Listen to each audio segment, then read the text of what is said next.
तो दोस्तों शुरू करते हैं आज की इंफ्रा न्यूज। पहली खबर आ रही है नोएडा इंटरनेशनल एयरपोर्ट से, जहां पर सक्सेसफुल लैंडिंग कर ली गई है और ये इस एयरपोर्ट की पहली फिजिकल लैंडिंग है। तो यहाँ पर ऐसा नहीं कि कोई छोटा एयरक्राफ्ट यूज किया गया, कोई फाइटर जेट यूज किया जैसे कि नवी मुंबई इंटरनेशनल एयरपोर्ट के दौरान किया गया था। एक प्रॉपर इंडिगो का एयरबस A320 नियो एयरक्राफ्ट यहाँ पे इस्तेमाल किया गया। तो ऑब्वियसली एक बहुत बड़ा ये लैंडमार्क है। ट्रायल फ्लाइट ये थी, एआई के ऑफिशियल इस समय पर मौजूद थे, सिविल एविएशन मिनिस्टर के द्वारा भी यहाँ पर स्टेटमेंट दिया गया। और बेसिकली ये लैंडिंग होने के बाद में जो क्रूशियल डेटा होता है, take off data, flight data, landing phases और ऑपरेशनल सेफ्टी को इंश्योर करना, एफिशिएंसी वगैरह सब चीजों को किया गया। वैसे फ्लाइट ने एक 15 मिनट की पहले फ्लाइट ली, उसके बाद में 3900 मीटर का जो रनवे अभी फिलहाल बन गया है जेवर एयरपोर्ट पे, वहां पर वो आया। 5 मिनट का इन्होंने एक स्टॉप लिया, जिसके बाद में तुरंत इन्होंने फिर से टेक ऑफ कर लिया। यहाँ पर ये कहा गया है कि 85% ऑफ एयरपोर्ट कंस्ट्रक्शन वर्क हो गया है, जिसकी वजह से ज्यादा समय नहीं लगेगा फेज 1 को खुलने के लिए। तो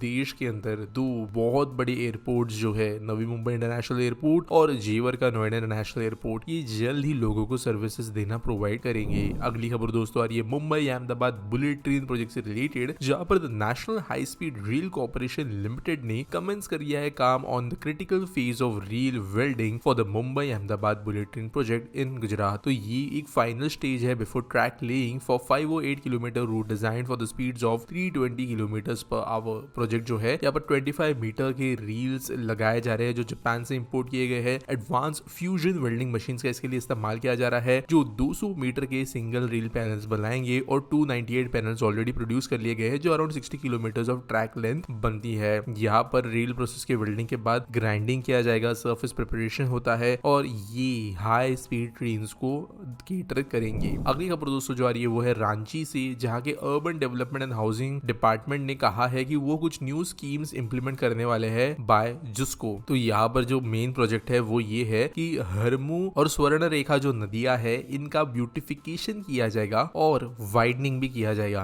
कुछ मेजर स्क्वायर्स एंड इंटरेक्शंस है शहर के अंदर, उनका भी ब्यूटिफिकेशन किया जाएगा। तो बेसिकली ये एक ब्यूटिफिकेशन प्रोजेक्ट ही है और यहाँ पर मल्टीपल लेवल्स पे ये काम करेंगे इस प्रोजेक्ट को बेहतर बनाने के लिए। अगली खबर दोस्तों जो आ रही है वो है इंदौर से, जहाँ पर शहर को मिली है अपनी पहली डबल डेकर बस। तो दोस्तों स्विच मोबिलिटी ने जो डबल डेकर बस लॉन्च की थी कुछ साल पहले मुंबई में, ये इतनी फेमस हुई है कि चाहे वो अहमदाबाद हो, कोलकाता हो और कई दूसरे शहर, चेन्नई वगैरह भी, सूरत भी, इन्होंने इन बसेस को ऑर्डर करना शुरू किया था। एक रिवाइवल हुआ था डबल डेकर बसेस का और यहाँ पर इस शहर को भी अपनी पहली बस मिली है, जो कि 9 मीटर लंबी, 15 फीट हाइट की और 65 पैसेंजर कैपेसिटी वाली बस है। अगली खबर दोस्तों जो आ रही है वो है मध्य प्रदेश से फिर से, जहाँ के सीएम ने कहा है कि इंदौर के डेवलपमेंट के लिए वो बहुत सारे काम कर रहे हैं, जिसके अंतर्गत वंदे मेट्रो सिस्टम्स के बारे में भी इन्होंने बात की। इंदौर और उज्जैन के बीच में वंदे मेट्रो ट्रेन चलाने के लिए या नमो भारत रैपिड रेल जो है उसको चलाने के लिए इन्होंने बात की है। अगर ये चीजें होती है तो इंदौर के आसपास के जो शहर है, जहाँ पर मेनली उज्जैन है, उसके बीच में एक अच्छा कनेक्टिविटी मीडियम लोगों को मिल जाएगा। अगली खबर दोस्तों जो आ रही है फिर से एमपी से ही है,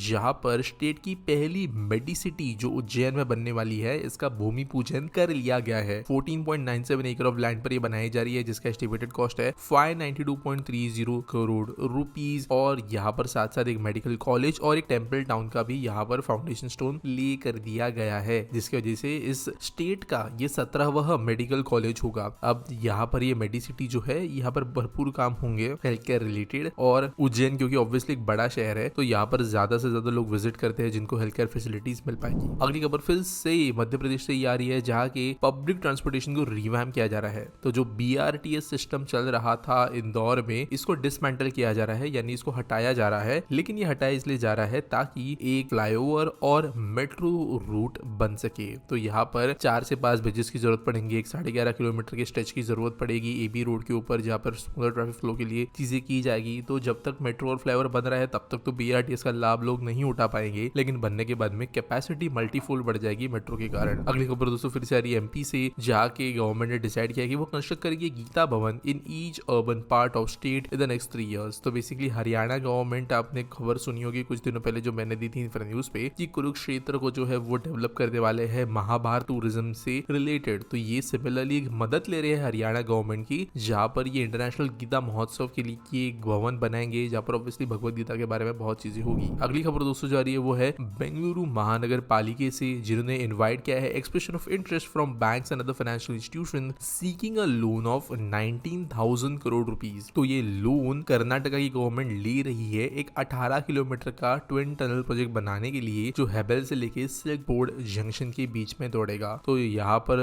एम ये रखा गया है कि मोबिलिटी एनहांस होगी, ट्रैफिक कंजेशन कम होगा और ज्यादा सस्टेनेबल ग्रोथ हो पाएगा बेंगलुरु में। One of the longest tunnel project ये होने वाला है पूरे देश के अंदर। अर्बन टनल के मामले में तो ये सबसे लॉन्गेस्ट वाला ही होगा और लोन लेके इसे बनाया जाने वाला है। अगली खबर दोस्तों जो आ रही है वो है रॉकवेल ऑटोमेशन से, जो कि ये कैलिफोर्निया बेस्ड कंपनी है और इंडिया के अंदर इनके इन्वेस्टमेंट्स बढ़ रहे हैं। जहां पर इनके एक सीनियर ऑफिशियल ने कहा है कि चेन्नई में इन्होंने अपनी फैक्ट्री को बनाने का काम शुरू कर दिया है और यहाँ पर वो ना सिर्फ जो उनके रोबोटिक सिस्टम्स और ऑटोमेशन सिस्टम्स की मैन्युफैक्चरिंग होती है वो करेंगे, लेकिन जो सॉफ्टवेयर डेवलपमेंट होता है वो भी ये भारत में ही करना आप शुरू कर चुके हैं। 2 साल पहले ये वैसे चेन्नई में ऑलरेडी छोटा प्लांट लगा चुके हैं। एक्सपांशन ये हो रहा है और बेसिकली जो चाइना प्लस वन स्ट्रेटेजी चल रही है उसी के अंदर का ये काम है। आज के आस्क पीटी सवाल के बारे में बात करिए तो कर्मा द फर्स्ट पूछते हैं, why government does not bring strict laws and focus on implementing those to increase the civic sense in a people. I am sick of these Zubaan Kesari stains, garbage and broken footpaths everywhere. I live in Kolkata, not sure how other cities are doing. देखो ज्यादातर शहरों का यही हाल है, लेकिन जो बड़े शहर है, मेगापोलिस सिटीज है, उनके अंदर ये हाल ज्यादा खराब है। अब देखो यहाँ पर ना आपने अगर चिकन एंड एग प्रॉब्लम क्या होता है सुना होगा, तो ये काइंड ऑफ एक सिमिलर केस है। अब जब भी गवर्नमेंट कोई डिसीजन लेती है तो मैक्सिमम रीजंस होने चाहिए उसका एक इंसेंटिव पॉलिटिकली मिलने के लिए। अब जो बहुत बड़े प्रोजेक्ट्स की हम बात करते हैं ना, जो हमारे नेशनल लेवल पे बन रहे हैं, जैसे कि अब मान के चलिए बुलेट ट्रेन प्रोजेक्ट हो गया, हाईवेज वगैरह हो गया, तो ये बड़े लेवल पे मे बी इमीडिएट इंपैक्ट नहीं दिलाते, लेकिन लॉन्ग टर्म में एक अच्छा विजन क्रिएट करते हैं, तो वहां पे पॉलिटिकल इंपैक्ट है। लेकिन जो ये डिसीजन होते हैं ना, फुटपाथ बनाना, कचरा जमा करना, सीवेज वगैरह का काम संभालना, ये बहुत लोकल लेवल के पॉलिटिशियंस और ब्यूरोक्रेट्स के द्वारा हैंडल किया जाता है। हालांकि अगर देखा जाए ना, तो जो आपका एमएलए वगैरह होता है उसके पास में तक इनकी पावर नहीं होती। मेनली जो होता है नगर सेवक वगैरह हो गया, इनके पास में इन चीजों की पावर होती है। लेकिन अगर ऑनेस्टली कहूँ तो ये पूरा सिस्टम चलाया जाता है ब्यूरोक्रेट्स के द्वारा। बाबू ऑफिसर जो होते हैं ज्यादातर इसके लिए जिम्मेदार है। अब प्रॉब्लम ये आ जाता है कि ऑब्वियसली गवर्नमेंट एम्प्लॉइज को है, उनको इंसेंटिव नहीं होता काम करने का। अब पॉलिटिशियंस अगर इन चीजों को सीरियस लेना शुरू कर दे तो उनके लिए नेगेटिव चीज ज्यादा होने की संभावना है। देश के अंदर जुबा किसी लोगों की संख्या बहुत बड़ी है। अगर वो उसको बंद कर दे, बैन कर दे, स्ट्रिक्ट एक्शन लेना शुरू कर दे, वो एक मेजर वोट आपका घटता है। लेकिन एट द सेकेंड टाइम जो है कंप्लेंट करने वाले लोग नहीं है।